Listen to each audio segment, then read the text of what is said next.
Hello and welcome to Coffee with Carey. Thank you for stopping by today.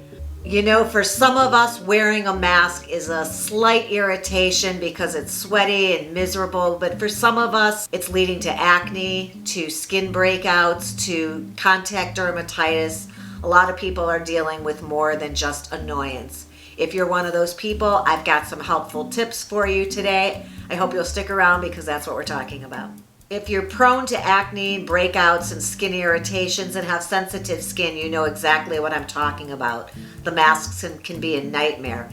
Even for people who don't typically have those issues, a lot of people are breaking out from wearing the masks, just from the rubbing, from the friction. I did a bunch of research for us and I wanted to share it with you. And number one would be that some of us are allergic to the masks we've been wearing. So you need to do a little experimenting, and if you're going to switch masks, there's a couple of things to make sure of. First of all, make sure it's not polyester, because polyester doesn't breathe and it holds everything in, including bacteria. So make sure that your mask is made from cotton. Make sure it's a soft cotton. You want something that's not going to rub against your skin and irritate it. You want something that isn't at all abrasive. So cotton, t-shirt material cotton, is probably key for most of us. It is totally breathable and it won't hold in the humidity the same way polyester or some of the masks that are purchased will. So pay attention to the fabric first and foremost, and maybe switch out your mask. Number two is that if you're wearing your mask for an extended period of time, or you're like me, you put it on to run an errand, you need to breathe, so you take it off in the car but then just put it back on.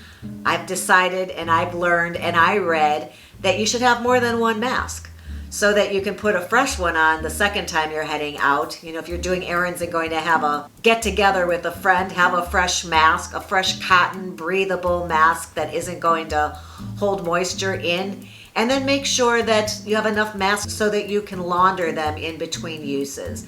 And I had a couple tips for laundering your masks, your cotton masks, or polyester if that's all you have on hand, which is to make sure that you're using a detergent that doesn't have phosphates in it, which can be an irritant all on their own, and make sure that your laundry detergent is unscented. Chemicals that they use to put scent in detergents can just be irritating all on their own. And we're not used to wearing things washed in that detergent on our face. Typically it's on your body, but the skin on your face is much more sensitive than the skin on your body. So you probably need to be aware of what you're washing it in, or if you're using any fabric softeners or dryer sheets. More natural the better, probably. Number three, we have to talk about women and makeup wearing masks, because you're basically pushing that makeup into your pores, which is going to clog them and irritate your skin. You know, it was ridiculous the other day. I put on a whole face of makeup. I think it was actually in the car. I put on a bold lip like the one I have on now, drove off, and I get to my location. I grab my mask and I think, oh my God, I've got this lip on underneath here. Like, why? And in fact, if I were to put my mask on with lipstick on or chapstick, all that perspiration that's going on under my mask is probably making this stuff slide off my lips onto my face, which is going to be an irritant all by itself. So I've decided recently that I just do eye makeup and nothing. I'll put a little bronzer on my forehead, do my eye makeup, and I am literally makeup free from here down. The least amount of makeup you can wear on your skin, the better. I think I read something that said avoid putting makeup on where the actual mask rubs against your skin. Who's seeing any of this? Just wear a moisturizer that's non-comedogenic and is going to leave your pores to breathe and be less irritated. And then next up, I wanted to talk about washing your face. They recommend that we wash our face before and after we wear the mask. Want to remove that sweat, the grime, the bacteria that's built up. And they recommend using a face wash that has salicylic acid so that it will remove any dead skin cells and kill bacteria.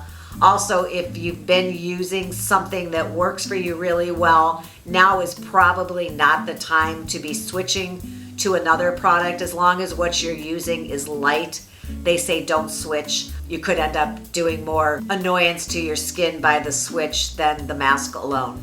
And number 5, I would be remiss if I didn't mention the fact that what shows up on our face is often indicative of what's going on inside. And we are living in very stressful times right now. Being worried about why we're wearing a mask, the coronavirus itself, social issues, financial issues. I think now is a great time to try to do whatever it is we can in our life to be more stress-free, to live in the moment, to not be a worrier, to relieve stress and anxiety through yoga or meditation or whatever will work into your lifestyle and help you to not be as stressed out as some of us are finding ourselves these days.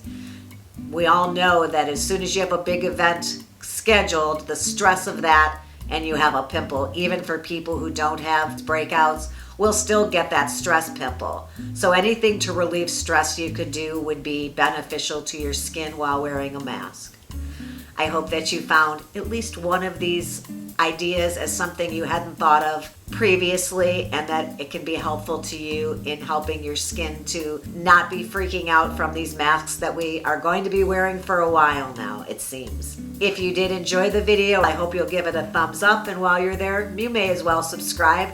I try to make helpful videos every week. In fact, I have one if you wear glasses and are wearing a mask and you find that your glasses are fogging all the time. I did a video on that. I'll link to it right here in case you might find that helpful. I appreciate you stopping by today, and I will look forward to the next time. Until then, thank you again and have a good one.